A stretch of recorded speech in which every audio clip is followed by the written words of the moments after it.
Halo, nama saya Jerry Malvin Tobing. Saya berasal dari Fakultas Ilmu Sosial dan Politik, jurusan Sosiologi, tahun 2021. NPM saya 21160111089. Sekarang saya akan menjelaskan hasil rangkuman saya tentang seluruh materi PKKMB dari hari pertama hingga hari keempat. Di hari pertama itu, materi pertama yaitu disampaikan oleh Bapak Nadiem Makarim. Beliau menjelaskan tentang bagaimana kita sebagai mahasiswa memaksimalkan potensi-potensi diri kita yang ada dan memaksimalkan juga seluruh program-program yang disediakan oleh pemerintah, baik pemerintah pusat maupun pemerintah daerah. Salah satunya yaitu seperti Kampus Merdeka yang dimana Kampus Merdeka itu membuka peluang selebar-lebarnya bagi para mahasiswa untuk magang, untuk berinovasi, dan untuk lebih mengembangkan potensi dirinya. Adapun program beasiswa yang banyak disediakan oleh baik kampus maupun pemerintah. Pada materi kedua, yaitu dijelaskan bahwa kita sedang berada di masa revolusi mental 4.0, yang dimana kita tidak boleh lagi menggunakan yang namanya mental kita yang masih mental orang zaman dulu. Kita harus mengembangkan mental kita menjadi mental juara, mental bersaing. Kita tidak boleh kalah dalam bersaing dengan negara-negara lain, karena kita harus menunjukkan potensi diri kita sebagai anak muda Indonesia bahwa kita mampu bersaing dengan negara-negara maju. Seperti kita tidak boleh menyepelekan suatu hal, bahkan pekerjaan sedikit pun, tugas maupun apapun. Dan kita pun harus tetap berjuang dalam menggapai cita-cita kita, bagaimanapun caranya. Materi ketiga yaitu bela negara.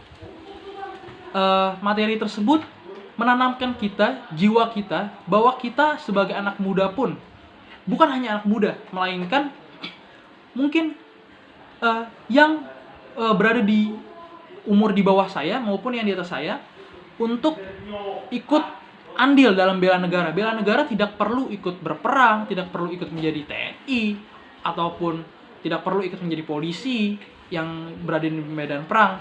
Tapi bela negara yaitu bagaimana cara kita membela negara melalui prestasi, melalui sikap, melalui potensi yang ada di diri kita, melalui mungkin kita menjuari lomba sebagai mahasiswa, kita menjuari lomba maupun yang lain-lain.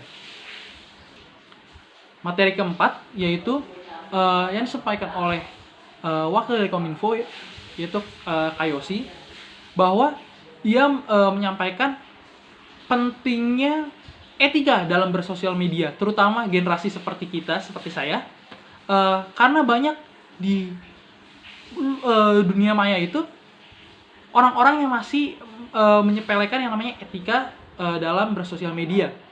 Etika bersosial media yaitu seperti tetap menjaga perilaku, menjaga omongan, tidak menyinggung orang lain, tidak berkata kasar, memperjelas segala informasi kita.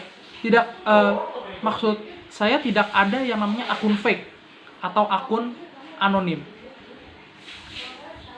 Dan tetap cerdas dalam memilih informasi, tidak mudah menyebarkan informasi hoax, karena itu sangat berbahaya. Selanjutnya, kita akan berlanjut pada hari kedua, yaitu di materi pertama disampaikan visi dan misi Unila. Visi Unila yaitu menjadi kampus terbaik pada tahun 2025 menjadi kampus terbaik, dan misinya yaitu menerapkan yaitu Tridharma. Bapak Asep Sukohar juga menjelaskan atau menyampaikan bagaimana cara Unila menangani kasus COVID-19 yang masih merebak di Indonesia. Cara-caranya itu meliputi membentuk satgas anti COVID dan menerapkan prokes seketat-ketatnya, seperti semua orang yang masuk ke Unila harus menunjukkan surat vaksin, minimal vaksin pertama, dan memakai masker, menjaga jarak, rajin mencuci tangan dan membawa hand sanitizer, dan menjauhi kerumunan. Unila juga menetapkan atau mengharuskan seluruh mahasiswa, dosen, ataupun warga seluruh Unila untuk melakukan vaksinasi. Dan kampus Unila pun juga dari tahun kemarin menerapkan kuliah daring atau kuliah dalam jaringan, yaitu untuk memutus rantai COVID-19 agar tidak ada mahasiswa yang berkerumun dan menimbulkan penyebaran COVID-19. Pada materi kedua, yaitu dijelaskan tentang sistem pendidikan dan kebijakan kampus Merdeka, yaitu di mana pendidikan diusahakan sadar dan terencana untuk mewujudkan peserta didik yang memiliki potensi dirinya, yaitu agar peserta didiknya nyaman, memiliki kepribadian yang tangguh, dan kecerdasan yang baik. Pada materi ketiga, dijelaskan tentang etika dan moral mahasiswa dalam kehidupan di kampus.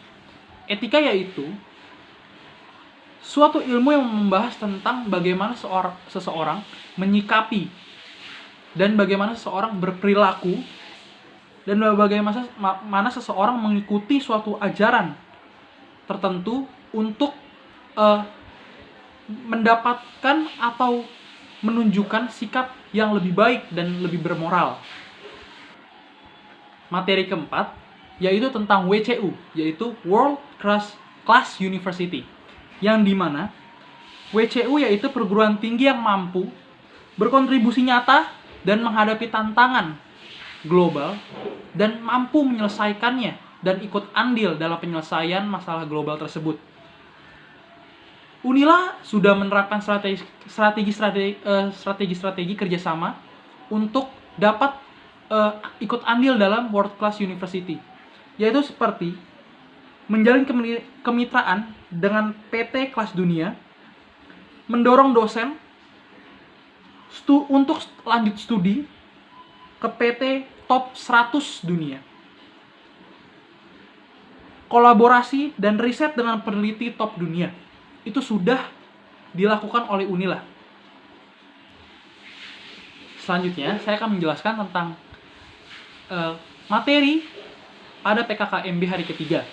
Pada PKKMB hari ketiga, yang dimana itu merupakan PKKMB fakultas, disampaikan banyak membahas tentang FISIP itu sendiri, yaitu tentang program studi yang terdapat di FISIP, yaitu ada 3 program studi diploma 3, 6 program studi diploma 6 program studi strata 1, 3 program studi S2, dan 1 program studi S3. Pada hari keempat, yaitu merupakan PKKMB jurusan saya, yaitu jurusan sosiologi, yang dimana